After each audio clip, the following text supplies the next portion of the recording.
She could have held off another year. What was it that brought her out right now to break her silence?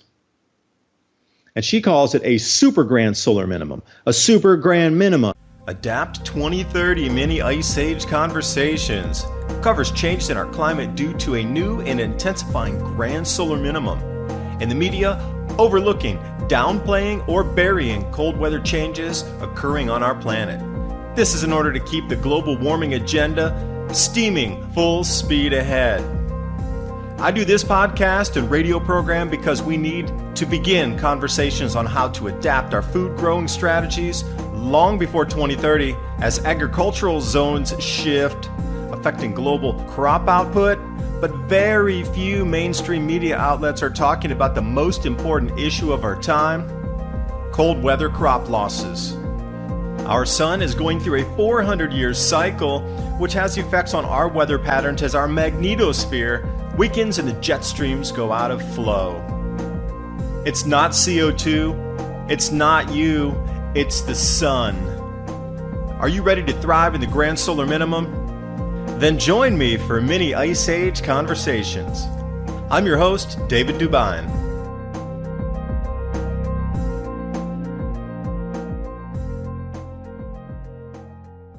Peru, when they lost, 30% of the banana crop in Peru because of cold damage.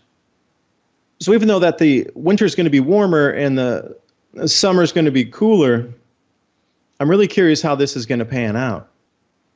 Where in the northern hemisphere, we're getting this extra boost of heat right now, and then it's going to drop out.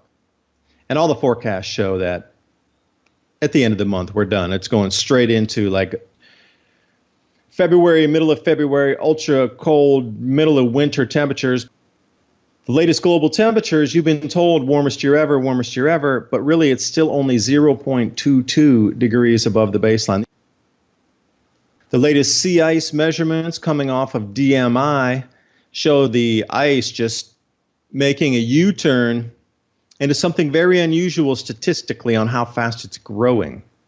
And we saw the same thing right at the end of the melt season, how statistically it jumped well above the averages. And then we hit this hot pocket over the last month.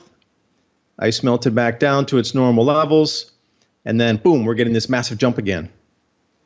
So is this massive jump a precursor to the dropping temperatures that are forecast for the end of the month? So when we ended at the melt season at the end, it was the seventh least amount of ice.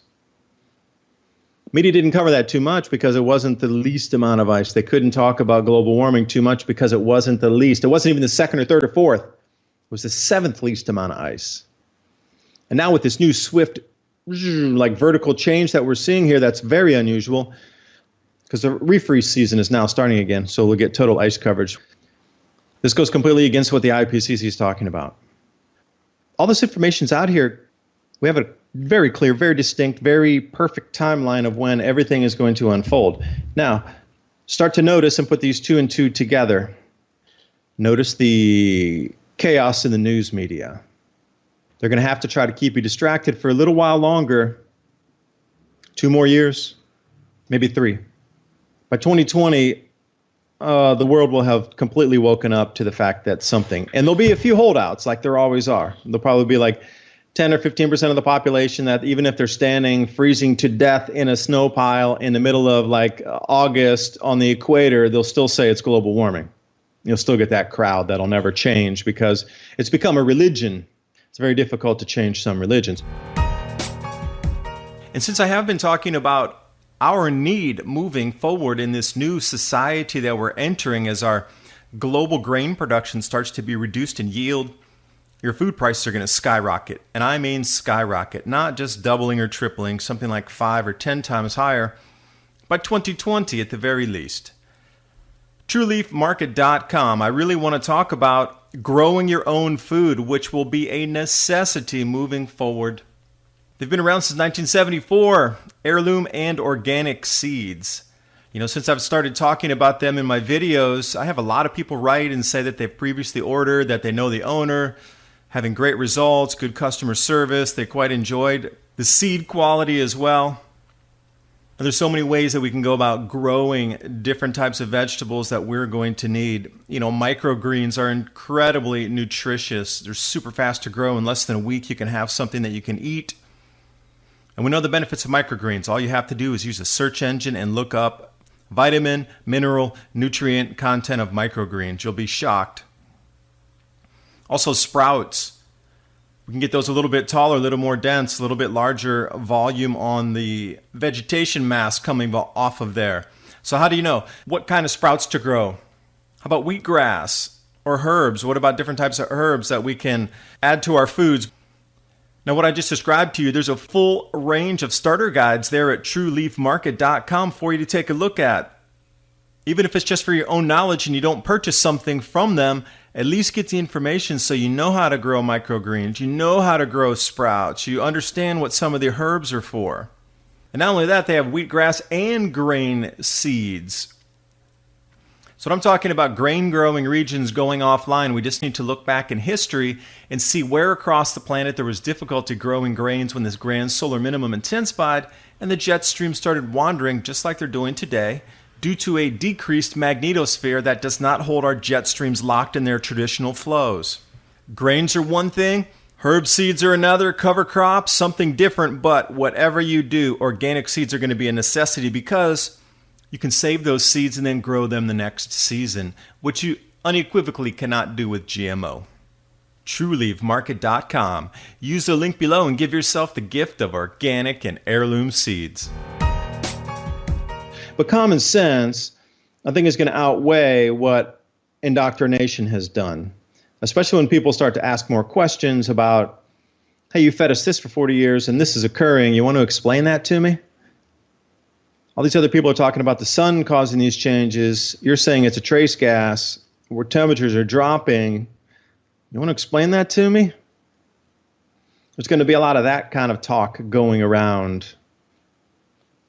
Now, at some point, they're going to have to come clean. There'll be too much happening, and there already is an enormous amount happening. If you're following some of these news consolidators, and if you're following others who are producing videos about these subjects on YouTube, or on their blogs, or on podcasts, it's not as if it's nothing happening and it's just going to start one day. It's already in play.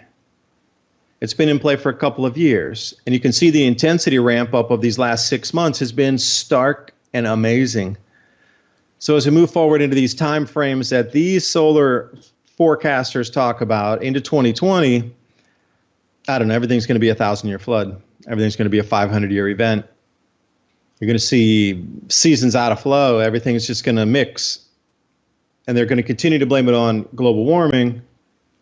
But if you're listening to this broadcast, you might really want to take a look into other causations for this. So we know 2028 is our end day, end time. So put that as like a black bar around those 4 years, and then think on the periphery, leading into it. So let's take a look at a couple of the crop losses that are occurring right now. Not really making the news media. Futures prices are up again. They're up $60 a ton since March, April, somewhere there. With all these bumper harvests that they're telling us we have, I just don't know how the price of our commodities continues to increase well above just standard inflation rates of 2%, and well above, so far above that. So here we go, Argentina wheat crop, and they're going to subtract another 300,000 metric tons from the forecast. Now there's very tight wheat supplies around the planet at the moment.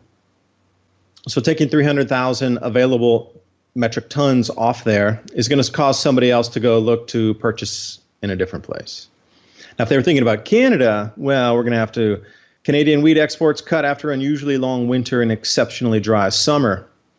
So they're saying Canadian wheat expect higher prices, shortages, and reduction in exports.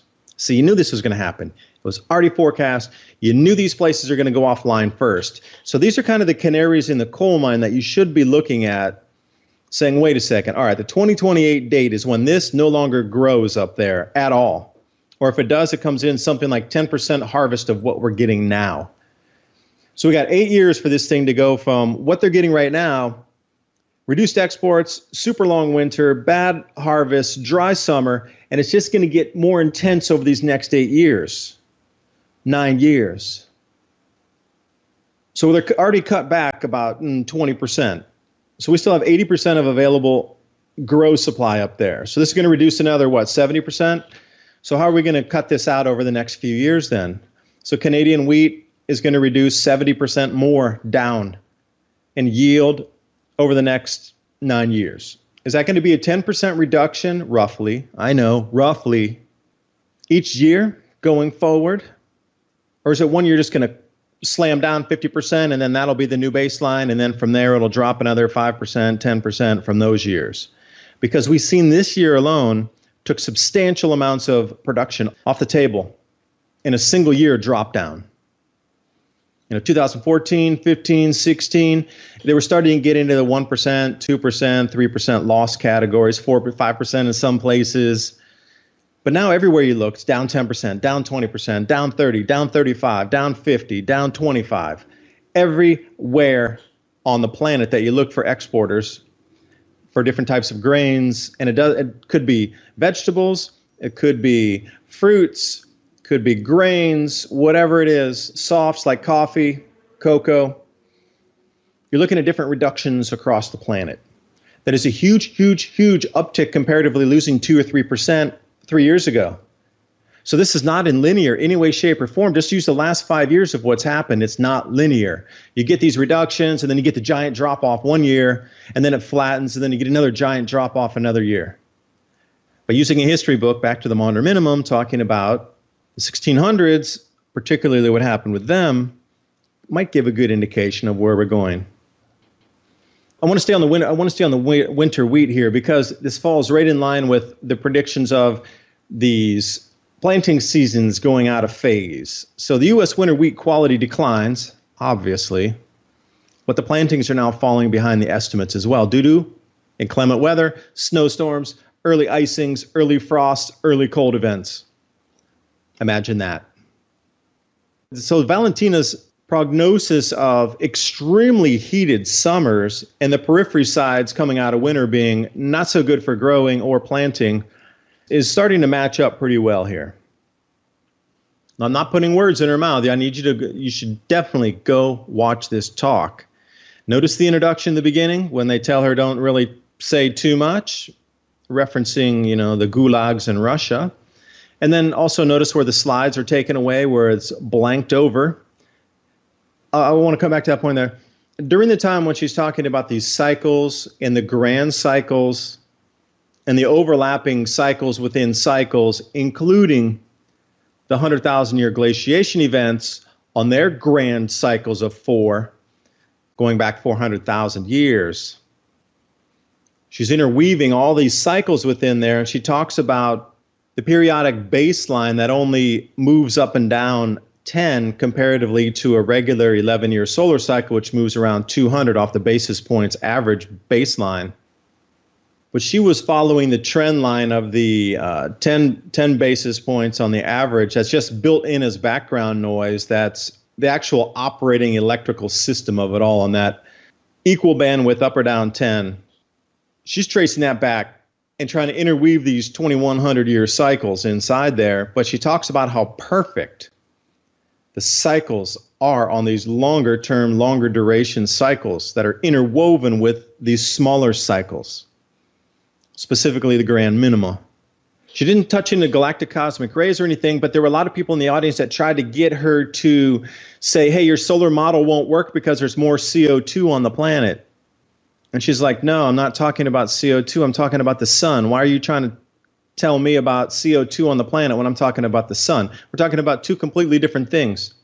They were trying to rope her into a corner to try to get her to say something about the effects of CO2 that are going to kind of possibly overwhelm this grand solar minimum. Well, I'm sorry, it's not going to. Predictions are, she even came out and fully said it, we're going back into modern minimum conditions, modern minimum temperatures. So that's a 3C drop across the planet. Like I said, she's been very, very, very tight-lipped about making any predictions about temperature drops, food losses, or anything, but she's just come out right now and said it. So I don't know. The timing is very unusual. There's definitely a message in this, so please the message is being given to you at this particular time for some particular reason. She could have done this last year. She could have held off another year. What was it that brought her out right now to break her silence? And she calls it a super grand solar minimum, a super grand minima. See, that was the thing. She's talking about the periodicities of, in a 3,000 year, 10,000 year, 2,100 year, wrapped in with these glaciation cycles.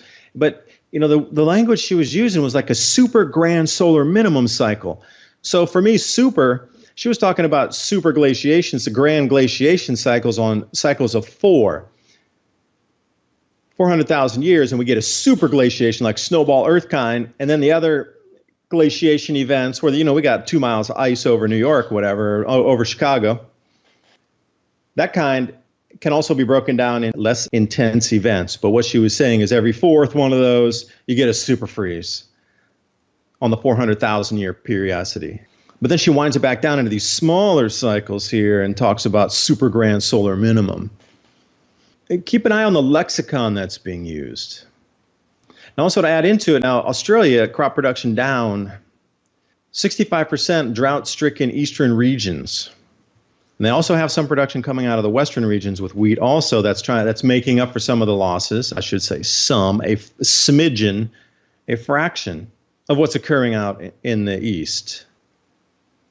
Again, we've seen this giant uptick into Australia's going into a mega drought for the next few years, 5 to 7 years, according to Kevin Long, forecaster down in Australia that does this specific regional forecast based on past cycles, cosmic rays, grand solar minimums, ocean currents, equatorial band currents, Antarctic ice flows, Antarctic ice gains, and he weaves the tapestry of lunisolar. But Australia is showing another sign, 65% down on their wheat over in the eastern part. So we've seen a massive drop-off. Now, will this level and it'll just stay down to, that'll be the new baseline, and then it'll drop from there as we move forward? South Africa going offline because they just don't have the farmers, the land confiscation and all these crazy things happening politically down there. I've always said, I don't know, did they let the politics go on to cover the grand solar minimum losses in that country because it would be the first country in the southern hemisphere to show the massive losses? So they used politics to cover the losses? That's always been my premise, that was not an organic movement down there. It was paid for, pushed, all this exact time when their crop losses are going to almost nothing. Their crop yields are nothing almost. And now we got Argentina. So what is the chance of these grain producers losing this much production this early? And remember, that's just a percentage of the global total. Now we need to come into the bigger producers like Russia, United States, Canada. Now what's happening over in China? Very tight-lipped, these Chinese, with their agricultural production coming out of Heilongjiang. You are forbidden as a Chinese citizen from talking about this on social media. You're not allowed to. Sorry. So numbers coming out of China are sketchy. But if you go back to the grand solar minimums in China, you see that they lose production as well. So we literally have every single producer on the planet losing some production at the moment. And again, with social media censorship and everything happening, I don't know where the grand solar minimum channels are going to sit in this censorship. The political stuff being censored, I understand that. But with all these great changes on our doorstep, and now major organizations, physicists, persons who write legislation, and they're all on board now saying the grand solar minimum is going to happen. There's an enormous amount of people in the economic sphere jumping on and saying, hey, we got a serious problem with this. That food drives the economy. That's what's going to cause the downfall. So the whole world is starting to circulate, and this whole grand solar minimum lexicon is becoming much more recognized. So is it going to be part of the solution is to allow these channels to push the information out? That is my question, because to cut them all off would drive more people over to look, but also at the same time, the mainstream's opening up saying grand solar minimum. But wherever we're getting into, it is a society reset button. No qualms about it. Please do not delude yourself that this is going to be some sort of event where we're able to share everything unless our mind changes. The countries, how are they going to produce more unless they change their agricultural methods, methodologies, indoor vertical farming, etc. But how do you grow entire fields of wheat indoors? You just don't. So there has to be a massive change in diet as well. It's going to be massive shifts in food consumption patterns. And this is all happening within the next less than a decade. Less than, way less than. Because that global famine at 2028, we're talking way less, 3-4 years right now before everything you're listening to today is common knowledge on every front page, and every water cooler discussion on the planet will be what you're hearing today in about 3 to 4 years. Hopefully you'll have done some research and be able to explain to people what's going on. You'll be able to bring them into this discussion, bring them into the fold, explain why these countries are losing their production, why the food costs are rising, what the actual true problem is, how long it's going to last, and then some of the solutions that are already being talked about. But we need to get on it on a global fashion with all governments on board. Now, currently the world is completely split. And if you want to come back to the Georgia Guidestones, now I saw a couple interesting videos tied into the crop losses here, tied into the Georgia Guidestones, which I thought was interesting on their take of it and the interpretation of the stones. I've actually been out there to visit them myself. We were going down to Atlanta, and I was with my parents, and I said, hey, I wanted to go check out these Georgia Guidestones, and we found it on the map, and they said, all right, let's go out there. You're on I-75, you need to go east 2.5 hours out into the farm country out there, and then it's just in a field by itself. It's on a negative energy vortex. I could feel it. My parents could feel it too. They're like, "Whoa, this place is spooky." Well, what's all this place about? Like, there's really bad energy out here. I said, yeah, hold on. I want to go take a look around a little bit. Parking lot there, enough for probably 10 cars. The cameras all over the place because they had it defaced before. But it says maintain the population below 500 million. And the new interpretation on that wasn't execute everybody on the planet. It was maintain the population below 500 million. Meaning that they were probably going to let nature take the course of reducing the population to 500 million. Now, to take this into consideration, these two videos I watched were saying that the Georgia Guidestones, they don't talk about executing everybody back to 500 million and coming down and putting everybody in camps and cutting off everybody's heads down to 500 million population. It says nowhere in that Guidestones does it say take the action to do so. What it was described as, it seemed like a new code, if you will, for the survivors of whatever happens after this time. Now, the number 500 million was referenced because if you allow these global food shortages to continue through the Grand Solar Minimum and not make any mitigating measures, not take a global initiative to try to do all these things until it's too late, then you could say, well, we tried. Nature would do the work for you. But when it gets down to that number, then they could maintain it. And this was kind of an interesting video. There were a set of them about what was being talked about. Now, with that being said, the same way that they operate, when they do something, they have to let you know about it. So the messages coming across YouTube and alternative media here about this Grand Solar Minimum, is this the message they're going to allow to continue? Because every time they're doing in a playbook to unveil something on our planet, they have to let the message out for those who are paying attention to prepare or do whatever they do, because those are the smart ones they want to think and allow them to move forward in this next paradigm or next movement of our society. So you got to think, what's the message that they're going to try to control through this time? Will they continue to allow Grand Solar Minimum information to just freely flow as that same conduit that they must do, that is the law that they must obey? They have to let this information out. Now, must they let it out continuously forever until we get into this famine? That's a different question. Their playbook and rulebook states they must let this information out for those to prepare who get the message. They understand people will get it and not take any action. They will understand many people will be dismissive, but those who get it are meant to get it. And that will be the same for any society, anywhere, at any message. It's not just about these changes upon us. Cosmic rays are another thing.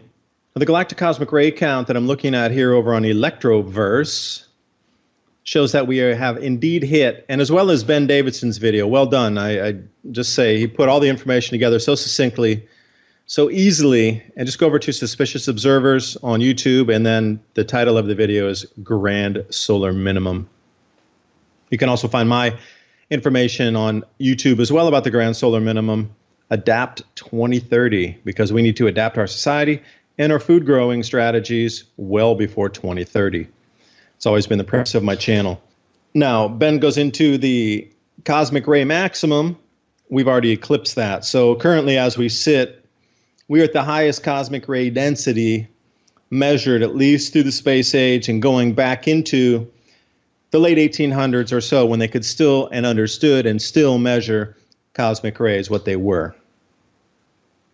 We're not anywhere close to the bottom of this solar minimum yet, this 11-year solar minimum, and we're already at the highest cosmic ray density. When we come into this grand solar minimum, this cosmic ray density is going to increase another 20 to 30% above what we're seeing now. This is going to be catastrophic in a couple of ways due to cloud cover increases. One of the things to think about. You're going to get what is described as these swooping freezing rain events, where it won't really snow, but it won't really freeze, but it'll be just a bunch of freezing rain coming out of the sky, and we see an exact periphery on a grow season. So winter is winter and summer is summer, and they're very distinct, and you get snow in the winter and you get rain in the summer. But in these crossover seasons, you're going to start to see something different develop in terms of precipitation coming out of the sky. And also globally throughout the year, just the amount of precipitation also is going to change. It's going to continue to increase due to more cloud cover. So what I'm talking about is one of these freezing rain events, if you will. This is a new type of phenomenon that's coming out. Now, if you take a look on Electroverse, you'll see this exact phenomenon where they have a freezing rainstorm that'll come across and cover all the crops. Fine with the fruits, they can be unthawed, they can be dried, but when you look at other types of produce that would be out there, that's not going to stand. It's just going to be lost. Moving forward, you're going to have to think about the intensity of the losses moving in percentage-wise. So that way you can prepare on how much to, start getting ready behind the scenes. If we've dropped off for this maximum at the moment, and this year's been the substantial drop from last year, and then it's going to plateau for another year or so, and then we're going to get significantly larger drop-offs in 2020, but not 2019. It'll give you a chance to get everything at a better price. But if we're going to continue this downward stair-step cascading down effect where each successive year is going to take 10, 15 something percent off, that's a different way you're going to have to start preparing than it would be if losses flat for a bit, more losses, new baseline established, more losses, new baseline. That's two different scenarios moving out. Also, the awareness of the population on the planet is another factor. That's like a Z factor, if you will. The reality is when people wake up, they're going to change the way they buy also, what they buy. This video is brought to you by our friends at TrueLeafMarket.com. Heirloom and organic seeds for any grow zone on our planet.